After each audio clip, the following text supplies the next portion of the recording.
a lot of people started watching Formula One from 2020, and from then on, Drive to Survive, Formula One's social media opened up, the sports, etc. Many people are returning to watch Formula One this year because we will have a Brazilian on the grid for the first time since 2017. Which means that for the crowd from 2020 onwards, it will be the first time they see a Brazilian racing, indeed. And I dare say many people might have been watching Formula One forever, let's say, and not have noticed some things that I want to talk about in this video. So today we are setting ourselves quite a mission to unravel what Formula One is and the best way for you to follow it. And that's what we're going to talk about today on Splash and Go. Shall we go?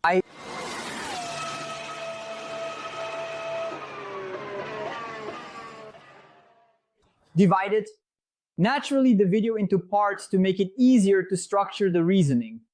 It's not a list, but topics in a more organized way to approach. And the first of them, to properly understand Formula One, it's important to comprehend who the pieces on the board are, who the actors are, who does what, who commands, who obeys at certain moments. For example, the main components of the Formula One circus, as the older ones like to say, are the FIA, the FOM, and its owner, Liberty Media, the teams, the televisions, and the Grand Prix promoters. 5 groups coordinating and acting.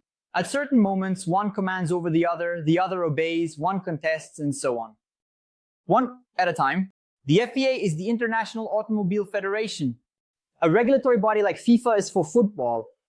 It is responsible for arbitrating the sport, race direction, and the stewards. It is the one that homologates the circuit, applies penalties, and determines whether a car or a driver and their actions are in compliance or not. This FIA defines the rules. The FIA has no interference in the commercial matters of Formula One. Who takes care of that? It's another entity. Even the FOM, a company created back then by 𝘾𝙤𝙥𝙮𝙧𝙞𝙜𝙝, the guy who structured the whole thing from a business perspective, which stands for Formula One Management, the company that manages the category. The Formula One World Championship with this name belongs to the FIA, like, for example, the FIFA World Cup in football. And the FIA grants Formula One Management the right to organize this tournament, this World Championship for it. So it's FOM that makes sponsorship deals, negotiates TV rights, charges fees to race in all countries. From the Grand Prix promoters, they come next and divides the money collected after taking its share among the teams. The next on our list, there are 10 teams. In 2026, there will be 11. They receive money to race from FOM, which distributes the funds after taking its share from broadcasting rights, the promoter's fee, the fee they charge to race, the sale of hospitality center and global sponsors, as well as F1 TV subscriptions, and whatever else they can monetize. FOM is a money-making machine, and every chance it gets to profit, it seizes. The teams then have their sponsors to help cover expenses, partners, and, of course, the money that Formula One pays them. That's why this world of Formula One only thinks about money, because the teams nowadays get paid to race. No, they've been receiving since 1950. And this, in fact, has caused a lot of disputes in the past because some teams received more than others which didn't like it at all, etc. Ferrari from day one has been receiving more to race and all that. So always remember Frank Williams' phrase, which said, Formula One is a business that contains a sport within it. The ones who have driven and continue to drive this business globally forward are the television networks, which pay a fortune for the rights to broadcast in each country. For example, in Brazil, TV Bandeirantes, they say that in 2026 it will be global. It costs around $10 to $12 million per year to broadcast on free-to-air television, always considering that FOM looks at how much sponsorship you will be able to sell. So they charge a lot because they know you will make a lot of money from it, in theory. The revenue from broadcasting rights is the largest portion of this whole operation, since 200 countries times roughly 15, $10, $12 million, depending on the size, will result in a huge sum of money. Finally, the promoters of the Grand Prix, their business model is very simple. It costs a certain amount to have the race, promote it, organize it, and so on. And they need to collect more than that amount so the business doesn't incur a loss. How do they collect? By selling local sponsorship packages, selling tickets, selling concessions to those who commercially exploit within the circuit on race days, t-shirts, drinks, food, etc. That's why sometimes some races stop happening because revenue minus expenses ends up being negative. The promoter can't handle it anymore and the country loses out. For example, Germany, the country of Mercedes, the country of Schumacher, the country of next year's Audi, does not have a Grand Prix, even though, besides all that, it is the main economy of Europe. These are the actors that make up the circus. That's why it makes no sense at all on a Grand Prix weekend when we have problems entering the circuit to say it's the city's fault. The city delivers the racetrack ready. The one who sets up the turnstiles, organizes the flow, and hires the security is the Grand Prix promoter. It has nothing to do with FOM, nothing to do with the teams, nothing to do with the FIA. Just to keep these boxes organized. Thank you. Formula One has technical and sporting regulations.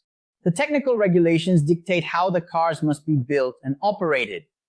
And the sporting regulations prescribe, foresee how a Grand Prix weekend should be, how a team should operate throughout the entire season. So a technical infraction is anticipated in the sporting regulations. That's why there are two sets of regulations that must work together, fitted together. And why does the technical or sporting regulation of Formula One have so many details? Because of an element called the human being. The Formula One rules from 1950 had one page. But over time, so many things were tried successfully by smarter people that the loopholes were closed. And today, the technical regulations have 160 pages, the sporting 128. The last time I checked. Why? Because if you don't foresee that the finish line must be before the first pit position, someone like Schumacher and Ferrari in '98 will do what they did. And he serves a penalty inside the pit lane because he would only cross the finish line up ahead. Or, if you don't explain that the car must have 4 wheels, Tyrrell shows up in 1976 and makes a car with 6. The examples are wonderful and endless. But why foresee that gasoline must be measured in kilograms and not in liters? I've already mentioned it in the video about cheats. Because if you measure gasoline in liters, liters are a unit of volume. You cool the gasoline, it takes up less space. In kilograms, that doesn't happen. A kilogram of gasoline weighs the same whether it's cold or hot. Mercedes, that's why the regulations are so complex. Because while we're here talking, there are thousands of well-paid and very intelligent engineers thinking of ways to catch others off guard. Formula One has things that basically haven't changed since the beginning, and I would bet they won't change. There are 2 cars per team. In the past, there were even times when someone raced with 3, sometimes 4, and others with less money raced with just 1. But nowadays, it's 2 for everyone. And this has been the standard since 1991. Every team makes its own car, or at least has to make it. Essential parts, like the chassis and aerodynamic components. You can't buy these items from a fellow competitor. Why? Because Formula One is a constructors' championship. And if that money I mentioned at the beginning is divided by the constructors' points, you agree with me that if I buy a car from a colleague, the third party will turn around and say, well, but then he's not a constructor. It's not fair for him to earn more money than I do, and so on. Anyway, this has been a characteristic of Formula One since the beginning. A constructors' championship? You make your car, I make my car, everyone manages on their own, and we find out who is the best on the track. Which leads us to the fact that there's no point in complaining. We won't have identical cars for everyone. Why? Because it's a constructors' championship. Oh, but in Indy, NASCAR, and Stock Car, you can watch Indy, NASCAR, and Stock Car. Formula One is not like that. And it's not like that for a fundamental reason. It only works this way. It is very expensive to develop technology.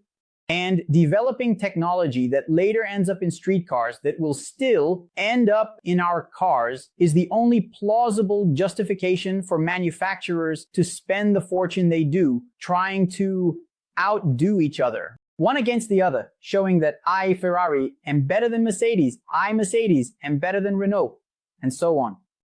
Another thing is that there will always be political pressure from those who are losing, trying to change the rules and trying to find an illegality in the opponent's car that is winning.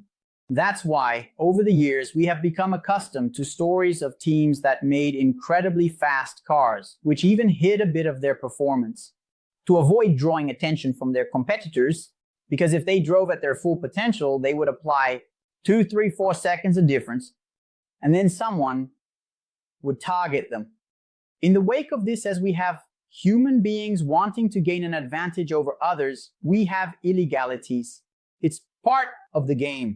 And this is not a characteristic exclusive to Formula One. It's part of motorsport in general. I could, but I won't make a video talking about legalities in Brazilian motorsport. But, I don't want to start picking fights with people I even know. In motorsport, there's a story I once saw in a French movie where the Frenchman and the American are arguing, and the American says to the Frenchman, "This adultery business is a French thing." And the Frenchman replies, "Adultery is a French thing, getting caught is an American thing." In this case, everyone cheats. The fool is the one who gets caught cheating.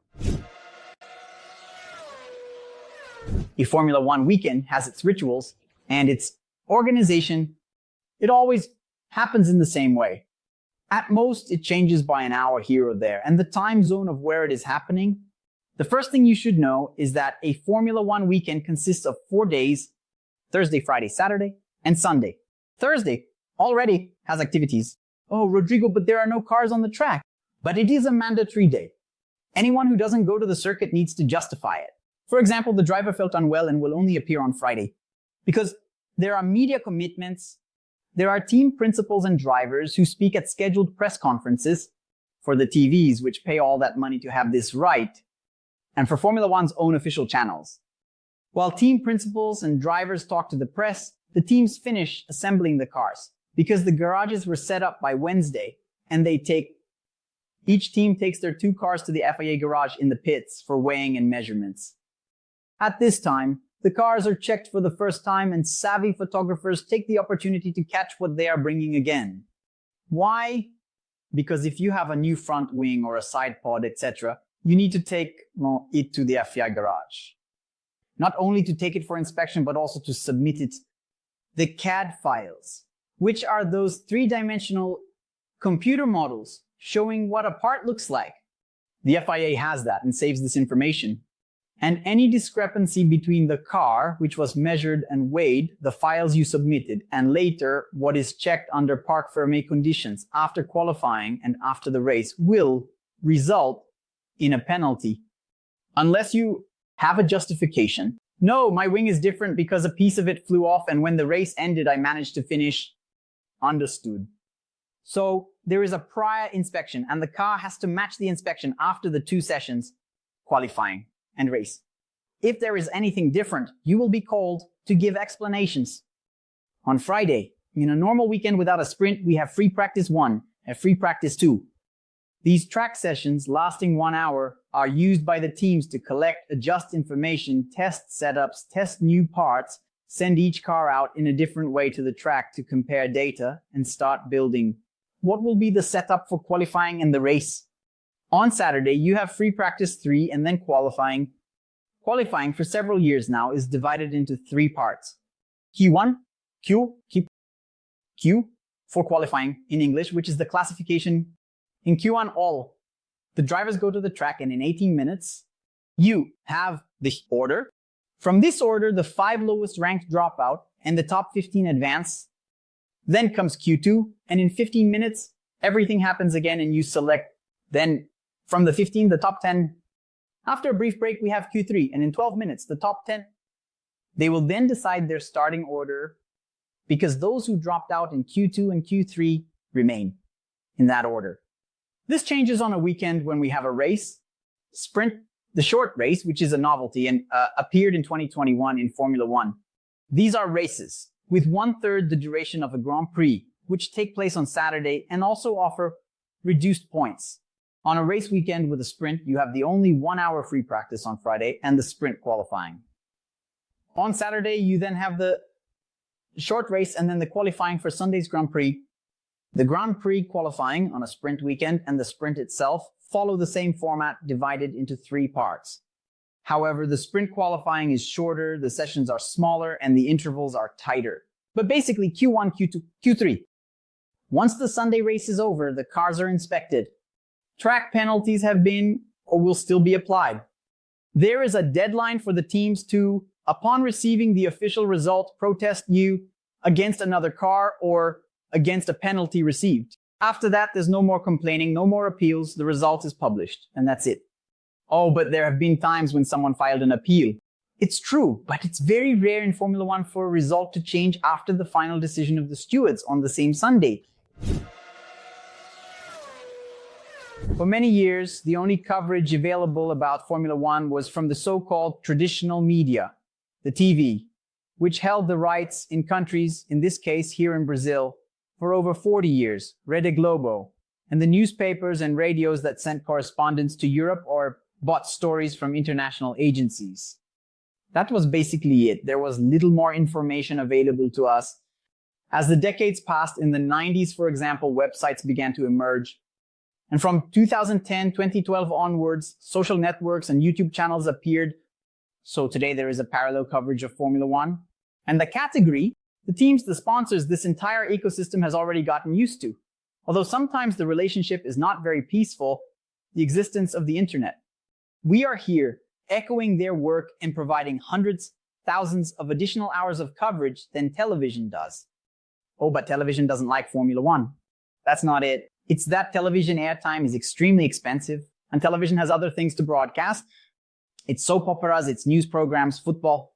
So there will always be a somewhat compact space left for motorsport. Only those people who cover Formula One have the rights to moving images. That is videos. Note that in 99.9% of cases, here you will see photos. Oh, but you posted a video of Indy. I have the rights to do that with Indy. And the EIC, and the Dakar, and the other categories.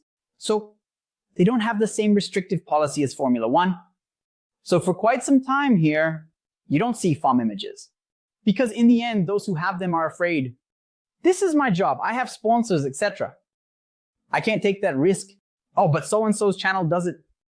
So-and-so knows the drinks they take, knows the falls they endure. Does it cost? Believe me, I have this information because I've spoken directly with the source. It's very expensive to have these images. If I were to make a video here about the 10 most disastrous pit stops in history, which I would love to do, it would cost me about $20,000 in images. And for now, that doesn't justify itself. What leads us to a related topic is a little piece of advice I leave not every day. There are sensational news about Formula One. Shock, scandal, left everyone speechless, etc. There are days when nothing happens, but there are actors in this coverage who have conditioned their algorithm and their audience to drop a hydrogen bomb every day. Seriously. Wow. Shock. Scandal. And the problem is that people watch, perhaps without making a value judgment. To think that on December 27th nothing is happening between Christmas and New Year? New. There are no new cars on the track when Norris, Charles Leclerc, Lewis Hamilton, Max Verstappen are skiing. They're breaking their diet for the first time in the year. But you have to make a video. You have to publish.